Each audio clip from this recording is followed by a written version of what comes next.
दोस्तों तुसी वेखदे पे हो अपना देश पंजाब टीवी ते मैं तुहाडा मेज़बान मोहम्मद नदीम खरल।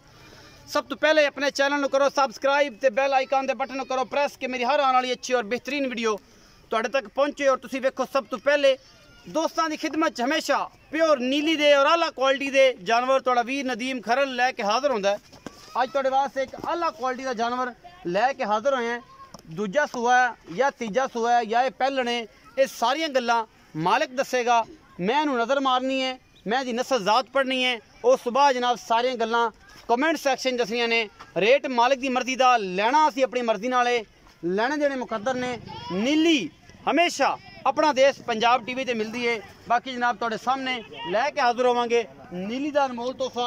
ए मझ सफेद चिट्टी अख मन मन दी, खुंडे सिंह ने, मत्थे तो हल्की जी फुल्ली है और मैं ते खून खूबसूरती और नस्ल जात ये आया है मेरे कैमरे तू मुक रखिया वक्खी लुक जाती है। अज मैं दा खुड्डा पुट्ठा और मैं ते जोबन माशाल्लाह ये रानी है नीली दी। बाकी लेने देने मुकद्दर ने आला क्वालिटी का जनाब पीस लैके हाजिर होए हैं। अल्लाह दे खास फजल दे नाल नीली अपना देश पंजाब टीवी ते मिलती है, होर किते नहीं मिलती।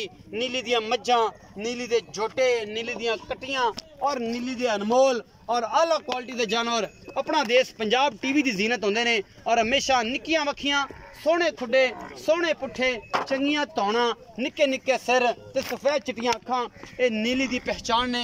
और नीली सिर्फ अपना देश पंजाब टीवी ते मिलती है। हुणे ही सोईए जेर हुणे ने पाईए पिछे दे कट्टिए माशाल्लाह दे कमेंट करने ने।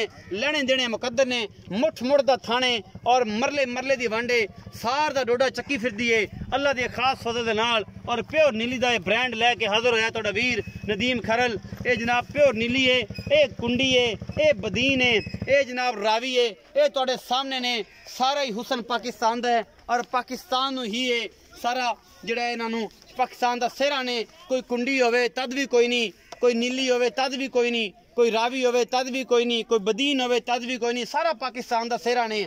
एक तो वध कुंडी विच पै ने जानवर, एक तो वध नीली ते पै ने। असी सब नूं सलूट पेश करने हैं कि जिन्नियां भी अल्लाह ताला ने बनाए ने और मेरे वीर मेहनत करते हैं, चंगे जानवर लिया के विखाते हैं। और इंशाल्लाह पूरी कोशिश करते हैं हर बंदा कि अच्छे अच्छे जानवर लैके हाजिर होंदा है। लेकिन तुहाडा वीर हमेशा नीली ते काम करता है और नीली लैके हाजिर होंदा है। नीली अपना देश पंजाब टीवी ते मिलती है। मैं दा नक, गुत्थी, सिर और अखां सारा कुछ अयान है, उसकी खूबसूरती में बतादियां ने। बाकी जनाब अल्लाह दे सपुर्द सारा कुछ मुठ मुड़ दा थान लगे हुआ है और बहुत ही आला क्वालिटी का पीस है। मेरी कैमरे की नज़र है और मेरा कैमरामैन हमेशा अच्छी क्वालिटी के जानवर अच्छे तरीके तुहानूं दिखांदा है। बाकी अल्लाह दे सपुर्द है सारा कुछ जी। बाकी तुहाडे सामने कोई कमी ना ही छड्डांगे और इंशाल्लाह ना ही छड्डनी है। जानवर दिखाने च लियाओ जी, कट्टी कैमरामैन सर दिखाओ जी, तसलियां कराओ जी। बाकी जनाब सारा कुछ भाई अल्लाह दिता दसणगे ये की मामलात ने, की गल्लां बातां ने, ये सारा कुछ सामने तुहाडे आ जाना जी। ए कट्टी है जी पिछे माशाल्लाह, हां कट्टी है जी, ए कट्टी हुणे सूई है जी। आओ अल्लाह ते भाई ए देखो किसी खलो जो एक पासे मैं खलो जा तो मुंह दे विचकार ले लो जी। खलो जी लाडी आ जा, मैं खलो जानी जी भाई अल्लाह। आओ अस्सलाम वालेकुम। वालेकुम सलाम। पहले तो अल्लाह ते भाई पूरे जिन्ने भी मेरे फॉलोअर्स ने 1,33,000 फॉलोअर है और वीडियो वेखने वाले दोस्त पता नहीं किन्ने ने, पता नहीं केड़ी जगह ते बैठे ने। उन्हां सारियां दे वल्लों ते अपना देश पंजाब टीवी दे वल्लों तुहानूं सलाम पेश करदे। वालेकुम सलाम और मेरा भी सलाम साहब। वालेकुम अल्लाह दे जट वल्लों उर्फ एडी भाई वल्लों सारे दोस्तां नूं सलाम है जी। ते सलाम कहने का मकसद ये है कि तुसी कोई ना कोई ऐसा पीस कट के लैके हाजिर होंदे जी, हमेशा मेहनत करदे जी।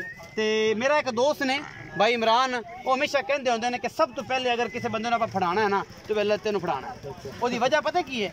उसकी वजह ये है कि वह आंदा कि ये तो सारिया नीली दी मझां चुग चुग के लिया के बेची जाता, नीली च मझ रहन भी देगा।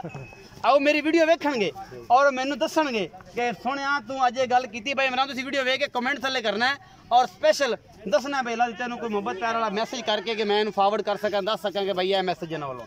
वो आंदा सब तो पहले इन्हूं फड़ाना है कि नीली दी सारी मझां ते कड़ बेची जाता है, मगर नीली च रह केड़ी जानी है। अच्छा ए मझ जिहड़ी है ए चिट्टियां अखां दी, खुंडे सिंगां वाली, ए सोहनी मैं, ये सोहनी मैं दा की हिसाब किताब है? ये किनवा सूआ सूई है, कदों दी सूई है, नीली दी है, के दी है, ये पित्तल दी है, सोने दी है, की मामले ने? ये दूसरा सूआ सूई है। दूसरा हाँ जी, कट्टी दी तकरीबन 2 बजे मैं आज ही सूई ना हुणी जेर ते मेरे सामने सुट्टी है जेर पई भी है अच्छा हुणी सूई है दूजा सुआ सूई है की मोहब्बत प्यार वाला मुੱਲ है ते बाकी तो ਤੁਹਾਡੇ सामने ही है जेड़ा भी दुध देवेगी 15 किलो देवे 40 किलो देवे ए 80 किलो देवे ये ਤੁਹਾਡੇ मुकदरां दी गल है सुनापे च कोई कमी नहीं खूबसूरत बड़ी है मोहब्बत प्यार वाला मुੱਲ करना मकबूल जा लाडा वाला ते जिवें लोग कहंदे ने गलत है रेट भी मकबूल है जानवर भी अच्छे उस हिसाब नाल 2,95,000 रुपए 2,95,000 कोई मोहब्बत बिल्कुल एवें को मामूली जी करांगे रेट बिल्कुल मुनासिब कीता मैं लाड प्यार हो जू लाड प्यार दे थोड़ा पता चाहत हो जू सारे दोस्तां नाल हमेशा दी तरह बिल्कुल पिछे कट्टी दुध पुत्र नसीब दा बिल्कुल ਇਹਦਾ ਪਤਾ ਕੋਈ ਨਹੀਂ ਆਪਾਂ ਨੂੰ ਕਿਉਂਕਿ ਆਪਾਂ ਚੋਈ ਨਹੀਂ ਹਾਂਜੀ ਚੋਈ ਥਣਾ ਦੀ ਗਾਰੰਟੀ ਦਿਆਂਗੇ ਥਣਾ ਦੀ ਗਾਰੰਟੀ ਹੈ ਥਣਾ ਦੀ ਗਾਰੰਟੀ ਦਿਆਂਗੇ ਬਾਕੀ ਜਨਾਬ ਦੁੱਧ ਪੁੱਤਰ ਨਸੀਬ ਦਾ ਇਹ ਕਰੇ ਚਲਾ ਕੇ ਤੇ ਬਾਲਾ ਕੱਢ ਦਿੰਨੇ ਇਹ 80 ਕਿਲੋ ਦੇ ਦੇਵੇ ਇਹ 85 ਕਿਲੋ ਦੇ ਦੇਵੇ ਇਹ 15 ਕਿਲੋ ਦੇ ਦੇਵੇ ਇਹ ਤੁਹਾਡੇ ਮੁਕੱਦਰ ਦੀ ਗੱਲ ਹੈ ਬਾਕੀ ਜਨਾਬ ਦੁੱਧ ਪੁੱਤਰ ਨਸੀਬ ਦਾ ਹੈ ਔਰ ਇਨਸ਼ਾਅੱਲਾ अल्लाह के खास फजल नाल कदे भी इंशाअल्लाह कंप्लेन नहीं आएगी अपना बहुत सारा ख्याल रखा जे मिलांगे अच्छी और बेहतरीन वीडियो नाल अल्लाह निगहबान।